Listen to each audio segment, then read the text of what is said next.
Good afternoon, ladies and gentlemen. I will not be in class with you on Friday, so what me and Mr. McKinney planned on doing was what I was going to speak to you guys about. We're going to talk about very quickly in this video. That's going to be dealing with the two types of mutations that you guys are going to learn about. You guys have been talking about your DNA, your mRNA, your tRNA. So you talked about translation and transcription. So just a quick refresher here. In transcription, remember, we have our DNA right here. I'm just going to put a 3 nucleotide sequence so we can get quickly refreshed on this and only worry about this column right here. I didn't want to erase everything on Mr. Williamson's board, so we're just going to deal with this. We'll have enough room. So, remember, our nucleotide pairs. A goes with T, C goes with G. So, this is your DNA. Your pairs would look as such. You would have A pairing with T, T pairing with A, and G pairing with C. Now, when we go on to our mRNA, remember, I'll label it right here. There's one big change that you tend to notice every single time. And remember, that is your T nucleotide, your thymine, is changing to uracil, or U. So, if this 3 nucleotide sequence was going to become mRNA in transcription, what it would look like is the T, the thymine, would become uracil, the A would stay A, and the C would stay C. Now, from there, remember, your mRNA for every 3 nucleotide sequence is going to give you a what? An amino acid. 3 nucleotide sequence becomes an amino acid. So I'll put amino acid here.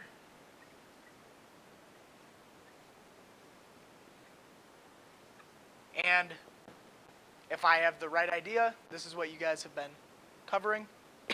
How your DNA becomes an amino acid. So how a DNA sequence can eventually code for a gene and then in turn a protein. So this is what you guys have learned about right now so far. What we're going to talk about very quickly are mutations, the 2 types of mutations that you guys need to know about. Now, me and Mr. McKinney went over your guys' vocab sheets, and there are terms, mutations that you guys need to know about. So, I'll just put 2 types right here, and we will go over examples of each one. So, it shouldn't be too hard to keep them separate, but it's important to know which one is which. If you can understand which example is one term, you'll easily be able to differentiate the other term. So the first type of mutation that you guys are going to need to know are your point mutations. And these are pretty self-explanatory in that there's one point on a gene, or on your nucleotide sequence, that's going to change. So, for example, what I had here, if we had, we'll do another 3 nucleotide sequence. If I had A, T, and A, and these would pair as DNA with, remember, A is pairing with T, T is pairing with A pairs with T. What happens here now is one of these nucleotides is going to change. It's going to substitute. That's another name for these point mutations, is substitutions. So, this is our DNA,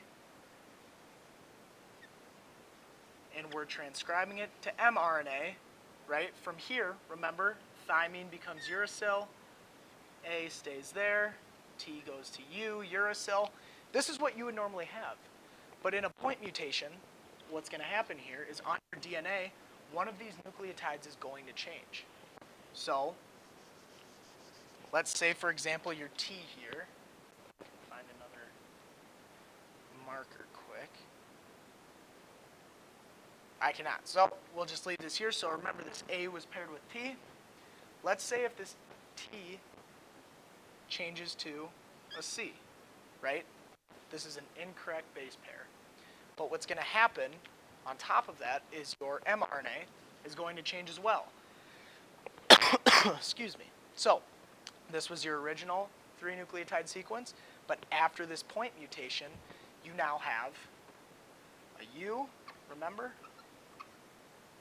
an A, and then a C. Now, I know you guys have went over your charts to figure out which amino acid is which from which sequence. So I don't have that handy on me right now, but if you want to look it up quick, how would this point mutation change your nucleotide sequence? Go in your textbook and look up UAU, figure out which amino acid that is, and then look up what UAC is. Now, sometimes in these mutations, nothing will change. Maybe these 3 nucleotide sequences give you the same amino acid. In that case, the mutation would be silent, and you wouldn't notice a difference in the protein or the gene. Those are pretty common. Those happen inside of us, inside of our DNA, fairly common depending on how many nucleotides we have and environmental factors, but we won't get into that. But yeah, just look these up and see if they're different, see if they're the same. Maybe it codes for a stop codon, and then maybe that would actually stop the gene, and then you wouldn't be able to transcribe the whole protein. But just something to keep in mind, this is your point mutations. You have one change on a point in the DNA sequence. So that one, like I said, keep that straight and you'll be good. The second one, if you guys can see it down here, are frame shift mutations.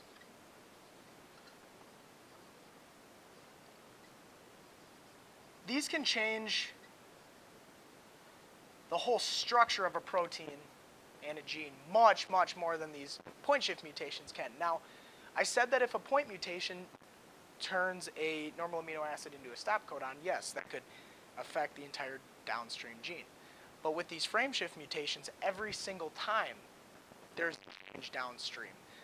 What I mean by this is, if you have, I'll make a 6 codon sequence here. So 2 codons, 6 nucleotides. A, T, C, C, G, A. That's your normal DNA.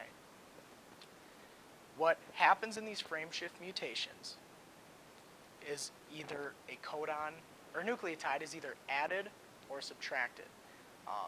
You've probably heard of this as addition or deletion mutations, but those both fall under frame shift mutations. So what would happen, okay, so I'll pair these normally in our DNA, which would give us T, A, G, G, C, and T. That's what your original DNA sequence would be before the mutation. Now what would happen here is, if we took away this C, this sequence would look much different. It would be, this would come down, this would also be subtracted.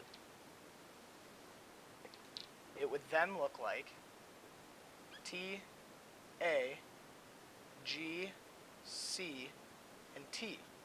So now instead of having six nucleotides, you now have 5.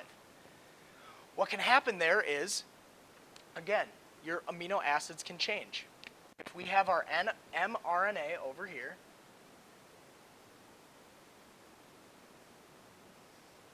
what we originally had here was a C, remember?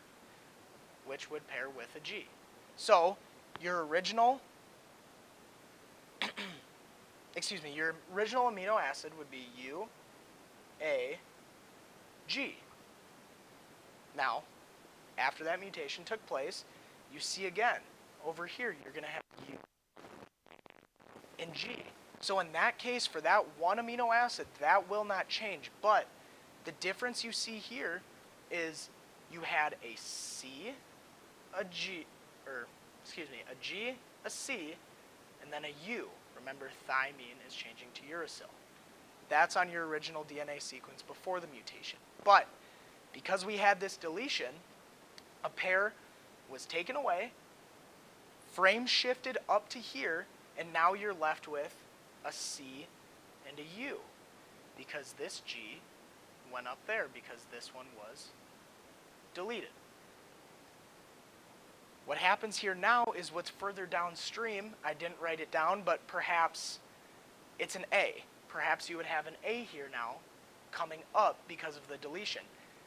You can see here how these two are completely different, right? These are completely different.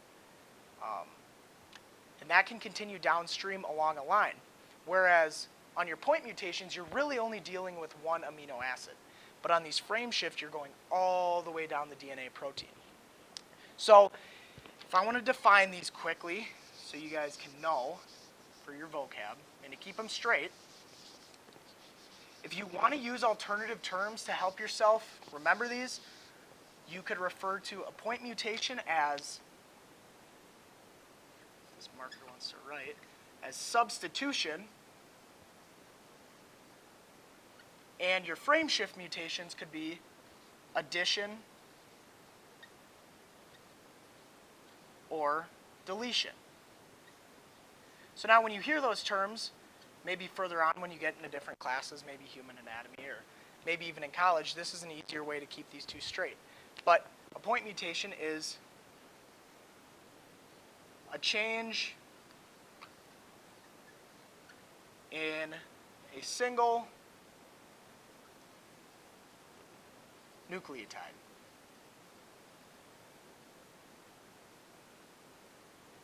So it's changing. It's not being added, it's not being taken away, it's being changed. In a frame shift, you are adding or subtracting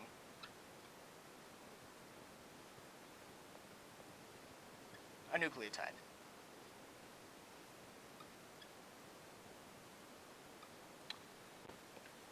That right there is pretty much a summary of what we're going to cover today. Like I said, unfortunately, I won't be with you guys on Friday, but I will be back on Monday and Tuesday, and we will speak with you then.